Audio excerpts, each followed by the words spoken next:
ಎಲ್ರಿಗೂ ನಮಸ್ಕಾರ. ಜಿಜಿ ಕ್ರಿಯೇಷನ್ಸ್ಗೆ ಸ್ವಾಗತ. ನಿಮ್ಮೆಲ್ರಿಗೂ ಗೊತ್ತಿರೋ ಹಾಗೆ ಟಾಲಿವುಡ್ನ ಸ್ಟಾರ್ ನಟ ಜೂನಿಯರ್ NTR ಅವರ ಬಹು ನಿರೀಕ್ಷಿತ ಸಿನಿಮಾ ದೇವರ ಪಾರ್ಟ್ 1ನ ಟ್ರೈಲರ್ ರಿಲೀಸ್ ಆಗಿದೆ. ಇದು ಕೊರಟಾಲ ಶಿವ ಅವರು ನಿರ್ದೇಶಿಸಿದ್ದು, ಟಾಲಿವುಡ್ನ ಸೆನ್ಸೇಷನಲ್ ಮ್ಯೂಸಿಕ್ ಡೈರೆಕ್ಟರ್ ಅನಿರುದ್ಧ್ ಅವರು ಇದಕ್ಕೆ ಮ್ಯೂಸಿಕ್ ಮಾಡಿದ್ದಾರೆ.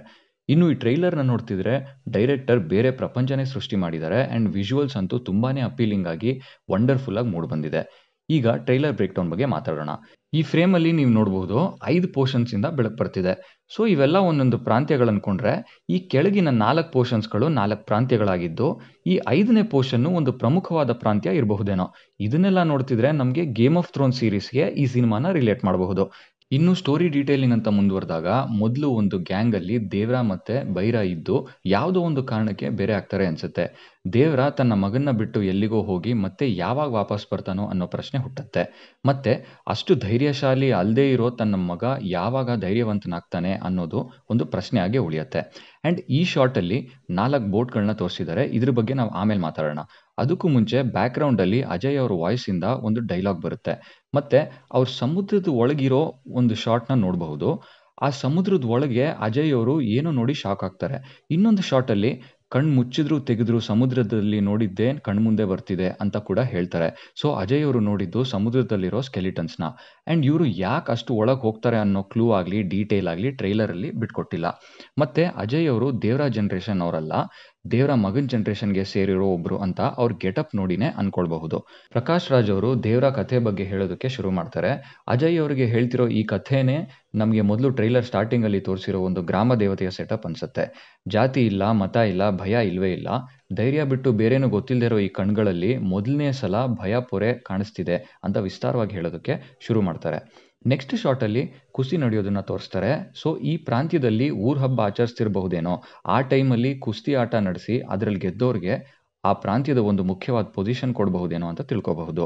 ನಂತರ ಮನುಷ್ಯನಿಗೆ ಬದುಕುವಷ್ಟು ಧೈರ್ಯ ಸಾಕು, ಕೊಲ್ಲೋಷ್ಟು ಬೇಕಿಲ್ಲ. ಇಲ್ಲ ಆಗಲ್ಲ ಅಂದರೆ ಆ ಧೈರ್ಯನ ಕೊಲ್ಲೋ ಭಯ ನಾನಾಗ್ತೀನಿ ಅನ್ನೋ ಡೈಲಾಗು ಒಂದು ಪರ್ಸ್ಪೆಕ್ಟಿವ್ ಕೊಡುತ್ತೆ. ಆ್ಯಂಡ್ ಆ ಪರ್ಸ್ಪೆಕ್ಟಿವ್ನ ನಾನು ಮುಂದೆ ಹೇಳ್ತಾ ಹೋಗ್ತೀನಿ. ಮನುಷ್ಯನಿಗೆ ಬದುಕೋಷ್ಟು ಧೈರ್ಯ ಸಾಕು.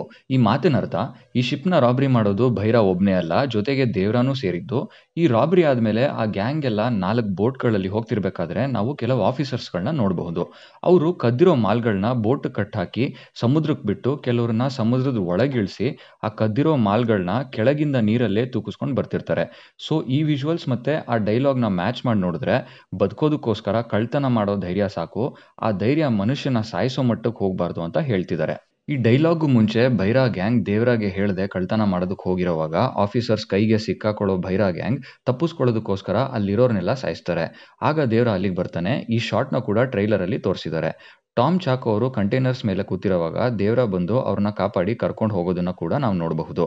ಭೈರಾ ಮತ್ತೆ ದೇವ್ರ ಫೇಸ್ ಟು ಫೇಸ್ ನೋಡೋ ಈ ಶಾರ್ಟು ಕೂಡ ಅವರಿಬ್ಬರ ಮಧ್ಯೆ ಏನೋ ಅಸಮಾಧಾನ ಶುರುವಾಗಿದೆ ಅನ್ಸುತ್ತೆ. ಮತ್ತೆ ಆ ಕಂಟೈನರ್ಸ್ ಮೇಲೆ ದೇವ್ರ ಮತ್ತೆ ಭೈರಾ ಮಧ್ಯೆ ಒಂದು ಫೈಟ್ ಕೂಡ ನಡೆಯುತ್ತೆ. ಆಫೀಸರ್ಸ್ನ ಎಲ್ಲ ಕೊಂದು ರಾಬ್ರಿ ಮಾಡೋದು ತಪ್ಪು ಅನ್ನೋ ಯೋಚನೆ ಮಾಡೋ ದೇವ್ರ ಧೈರ್ಯ ಮನುಷ್ಯನ ಸಾಯಿಸೋ ಮಟ್ಟಕ್ಕೆ ಹೋಗಬಾರ್ದು ಅನ್ನೋ ಡೈಲಾಗ್ ಮೂಲಕ ದೇವ್ರ ವಾರ್ನಿಂಗ್ ಕೊಡ್ತಿರಬಹುದು. ಇದನ್ನ ಮೀರಿ ಕೂಡ ಮತ್ತೊಮ್ಮೆ ಇದೇನಾದರೂ ನಡೆದ್ರೆ ಆ ಧೈರ್ಯನ ನಾನೇ ಸಾಯಿಸ್ತೀನಿ ಅಂತ ಹೇಳ್ತಿದ್ದಾರೆ. ಸೊ ಇದರಿಂದ ಭೈರ ಮತ್ತೆ ದೇವ್ರಾಗೆ ಕಾನ್ಫ್ಲಿಕ್ಟ್ಸ್ ಕ್ರಿಯೇಟ್ ಆಗಿರಬಹುದು. ಈ ಥರ ಡೈಲಾಗ್ಸ್ ಮೂಲಕನೇ ಕೊರಟಾಲ ಶಿವ ಅವರು ಸ್ಟೋರಿನ ಟ್ರೈಲರಲ್ಲಿ ಹೇಳಿದ್ದಾರೆ. ಆ್ಯಂಡ್ ಆ ಕುಸ್ತಿ ನಡೆಯೋ ಜಾಗದಲ್ಲಿ ದೇವ್ರ ಮತ್ತೆ ಭೈರ ಇಬ್ಬರು ಕುಸ್ತಿ ಆಡೋದನ್ನ ನೋಡಬಹುದು. ಆ್ಯಂಡ್ ಈ ಕುಸ್ತಿಯಲ್ಲಿ NTR ಅವರು ಸೈಫ್ ಅಲಿ ಖಾನ್ ಅವ್ರಿಗೆ ರಕ್ತ ಬರೋಷ್ಟು ಹೊಡೆದಿರೋದಕ್ಕೆ ಏನೋ ಒಂದು ಬಲವಾದ ಕಾರಣ ಇದ್ದೇ ಇರುತ್ತೆ. ಸೊ ಇಷ್ಟು ಅವಮಾನ ಆಗಿರೋ ಭೈರ ದೇವ್ರನ ಸಾಯಿಸೋ ಪ್ಲಾನ್ ಮಾಡಿರಬಹುದು. ದೇವ್ರನ ಕೊಲೆ ಮಾಡಕ್ಕೆ ಬಂದಿರೋ ಪ್ರತಿಯೊಬ್ಬರೂ ದೇವ್ರ ಸಾಯಿಸಿರೋದನ್ನ ನಾವು ಟ್ರೈಲರಲ್ಲೇ ಕ್ಲಿಯರ್ ಆಗಿ ನೋಡಬಹುದು. ಆ್ಯಂಡ್ ಎಲ್ಲರೂ ಸತ್ತು ಬಿದ್ದಿರೋ ಶಾರ್ಟಲ್ಲಿ ಟಾಮ್ ಚಾಕೋ ಅವರು ಕೂಡ ಹೆಣವಾಗಿ ಬಿದ್ದಿರೋದು ಕಾಣುತ್ತೆ. ಎಲ್ಲರನ್ನೂ ಇಷ್ಟು ಘೋರವಾಗಿ ಸಾಯಿಸಿರೋದಕ್ಕೆ ದೇವ್ರ ಹತ್ರ ಒಂದು ಸ್ಟ್ರಾಂಗ್ ರೀಸನ್ ಅಂತೂ ಇದ್ದೇ ಇರುತ್ತೆ. ದೇವ್ರಾಗೆ ಇಷ್ಟೊಂದು ಆವೇಶ ಹುಟ್ಕೊಳ್ಳೋಕ್ಕೆ ಏನು ಕಾರಣ ಅಂತ ನಮಗೆ ಮೂವಿ ನೋಡಿದ್ಮೇಲೆ ಗೊತ್ತಾಗುತ್ತೆ. ಇನ್ನು ದೇವ್ರನ ಮಗನ ಕ್ಯಾರೆಕ್ಟರ್ ನೋಡ್ತಿದ್ರೆ ಅವರು ಇವೆಲ್ಲದರಿಂದ ದೂರ ಇರೋ ಒಂದು ಇನ್ನೋಸೆಂಟ್ ಕ್ಯಾರೆಕ್ಟರ್ ಅಂತ ಶೋಕೇಸ್ ಆಗ್ತಿದೆ. ಆದರೆ ತನ್ನ ನಿಜವಾದ ರೂಪ ಏನು ಅನ್ನೋದು ದೇವ್ರನ ಮಗನ ಕ್ಯಾರೆಕ್ಟರ್ ರಿವೀಲ್ ಮಾಡ್ತಾನೆ ಅನ್ನೋದಕ್ಕೆ ಟ್ರೈಲರಲ್ಲಿರೋ ಈ ಒಂದು ಫ್ರೇಮಲ್ಲಿ ನಮಗೆ ಗೊತ್ತಾಗುತ್ತೆ. ಜಾನ್ವಿ ಕಪೂರ್ ಅವರು ಅವನಿಗೆ ಅವ್ರ ಅಪ್ಪನ ರೂಪ ಬಂದಿದೆ ಅಷ್ಟೇ, ಆದರೆ ಅವ್ರ ರಕ್ತ ಬಂದಿಲ್ಲ ಅಂತ ಹೇಳೋದಕ್ಕೂ ಮುಂಚೆ ಒಬ್ಬ ಕುಸ್ತಿ ನಡೆಯೋ ಜಾಗದಲ್ಲಿ ಅವ್ರನ್ನ ಎತ್ತು ಬಿಸಾಡ್ತಾನೆ. ಆದರೆ NTR ಅವರು ವಾಪಸ್ ಹೊಡೆಯೋದನ್ನ ಟ್ರೈಲರಲ್ಲಿ ತೋರಿಸಿಲ್ಲ. ಬಟ್ ಈ ಒಂದು ಟಾಪ್ ಆ್ಯಂಗಲ್ ಶಾಟಲ್ಲಿ NTR ಅವರು ಒಬ್ಬ ವ್ಯಕ್ತಿನ ನೆಲಸಮ ಮಾಡಿರೋದು ಕಾಣುತ್ತೆ. ಅದನ್ನ ನೋಡಿ ಪ್ರಕಾಶ್ ರಾಜ್ ಅವರು ಆಶ್ಚರ್ಯ ಪಡ್ತಿರೋದು ಕೂಡ ತೋರಿಸಿದ್ದಾರೆ. ದೇವರನ ಮಗ ನಿಜವಾಗ್ಲೂ ಅಷ್ಟೊಂದು ಇನ್ನೋಸೆಂಟಾ ಅಥವಾ ತನ್ನ ನಿಜವಾದ ರೂಪನ ಮರೆಮಾಚ್ತಿದಾರಾ ಅಂತ ಗೊತ್ತಾಗ್ತಿಲ್ಲ.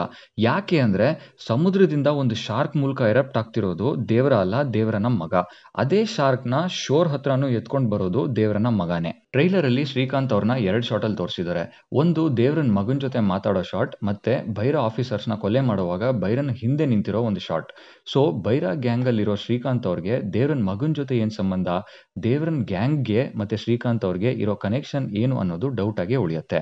ದೇವರನ ಮಗ ಕೂಡ ದೇವರನ್ ತಾಯಿ ಜೊತೆ ಮಾತಾಡ್ತಿರೋದನ್ನ ಕಾಣಬಹುದು. ಆ ಪೋರ್ಷನ್ ಅಲ್ಲಿ ತನ್ನ ತಂದೆ ಪಣ ತೊಟ್ಟು ಹೋಗಿರೋದು ಅಂತ ದೇವರನ್ ಮಗ ಹೇಳ್ತಾನೆ. ತನ್ನ ತಂದೆ ಬಗ್ಗೆ ಅವನಿಗೆ ಏನ್ ಗೊತ್ತಿರಬಹುದು ಅನ್ನೋ ಕನ್ಫ್ಯೂಷನ್ ಆಡಿಯನ್ಸ್ಗೆ ಶುರು ಆಗೇ ಆಗುತ್ತೆ. ದೇವ್ರನ ಮಗ ಬೋಟಲ್ಲಿ ಹೋಗ್ತಿರೋ ಶಾಟ್ ನೋಡ್ತಿದ್ರೆ ಅವ್ರ ತಂದೆ ಇರೋ ಜಾಗ ಅವನಿಗೆ ಗೊತ್ತಾಗಿದ್ದು ಅಲ್ಲಿಗೆ ಹೋಗ್ತಿರಬಹುದೇನೋ ಅನ್ಕೊಳ್ಬಹುದು. ಅಂಡ್ ಫೈನಲಿ ಬೆಂಕಿ ಆವರಿಸ್ಕೊಂಡಿರೋ ಈ ಬೋಟ್ ಮೇಲೆ ಕತ್ತಿ ಹಿಡ್ಕೊಂಡೊಬ್ಬ ನಿಂತಿರ್ತಾನೆ. ಇದನ್ನ ನೋಡ್ತಿದ್ರೆ ಎಷ್ಟೋ ವರ್ಷಗಳ ನಂತರ ಯಾವುದೋ ಒಂದು ಕಾರಣಕ್ಕೆ ದೇವರ ಮತ್ತೆ ಆ ಪ್ರಾಂತ್ಯಕ್ಕೆ ವಾಪಸ್ ಬಂದಿರಬಹುದಾ ಅನ್ನೋ ಒಂದು ಪ್ರಶ್ನೆ ಕಾಡುತ್ತೆ. ಬಟ್ ಈ ಮೂವಿಲಿ ಬಾಬಿ ಡಿಯೋಲ್ ಕೂಡ ಇರೋದ್ರಿಂದ ಇದು ಅವರೇ ಆಗಿರಬಹುದಾ ಅಂತ ಒಂದು ಕನ್ಫ್ಯೂಷನ್ ಕೂಡ ಕ್ರಿಯೇಟ್ ಆಗುತ್ತೆ. ಇದೊಂದು ಫಾದರ್ ಸನ್ ಸ್ಟೋರಿನಾ, ಈ ಪ್ರಾಂತ್ಯನ ಕೆಟ್ಟದ್ರಿಂದ ಅಥವಾ ಕೆಟ್ಟೋರಿಂದ ಕಾಪಾಡೋ ಒಂದು ಕಥೆನಾ ಅಂತ ನಮಗೆಲ್ಲ ಇಷ್ಟರಲ್ಲೇ ಗೊತ್ತಾಗುತ್ತೆ. ಎಲ್ಲಾ ಕ್ಯಾರೆಕ್ಟರ್ಸ್ನ ನೋಡ್ತಿದ್ರೆ ಮೂವಿಯಲ್ಲಿ ತುಂಬಾ ಫ್ರೆಶ್ನೆಸ್ ಇರೋದ್ರಲ್ಲಿ ಡೌಟೇ ಇಲ್ಲ. ಈ ಸಿನಿಮಾದಲ್ಲಿ ಸ್ಟಾರ್ ಕ್ಯಾಸ್ಟ್ಗಳ ದಂಡೇ ಇದೆ. ಈ ಸಮುದ್ರದಲ್ಲಿ ನಡೆಯೋ ಸೀಕ್ವೆನ್ಸ್ಗಳನ್ನ ಬಿಗ್ ಸ್ಕ್ರೀನಲ್ಲಿ ನೋಡೋದಕ್ಕೆ ಒಂಥರ ಎಕ್ಸೈಟಿಂಗ್ ಎಕ್ಸ್ಪೀರಿಯನ್ಸೇ ಆಗಿರುತ್ತೆ ಅಂತ ಹೇಳಬಹುದು. ಸೊ ಸೆಪ್ಟೆಂಬರ್ 27 ದೇವರ ಪಾರ್ಟ್ 1 ರಿಲೀಸ್ ಆಗ್ತಿದೆ. ಎಲ್ಲರೂ ಈ ಸಿನಿಮಾನ ಥಿಯೇಟ್ರಲ್ಲೇ ನೋಡಿ ಎಂಜಾಯ್ ಮಾಡಿ. ಈ ಟ್ರೈಲರ್ನ ಬ್ರೇಕ್ ಡೌನ್ ನಿಮಗೆಲ್ಲ ಹೇಗೆ ಅನಿಸ್ತು ಅಂತ ಕಮೆಂಟ್ ಸೆಕ್ಷನಲ್ಲಿ ತಿಳಿಸಿ. ಮತ್ತೆ ಸಿಗೋಣ.